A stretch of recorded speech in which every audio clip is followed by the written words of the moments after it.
So as promised, here's an update on my T800 endo skull print.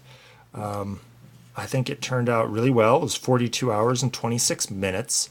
The reason it did that was I set the layer height to 0.0875 millimeters and 20% infill. I wanted it to have a little bit of heft and strength to it. I think it turned out beautifully. The only problem is, technically, the print failed. I'm thinking it's probably something I did. I think I may have sized it a little too big for my Monoprice printer.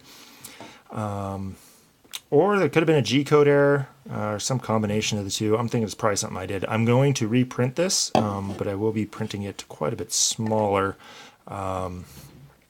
just because I'm impatient. I want a really nice version of this. So yeah, stay tuned. I'll be back.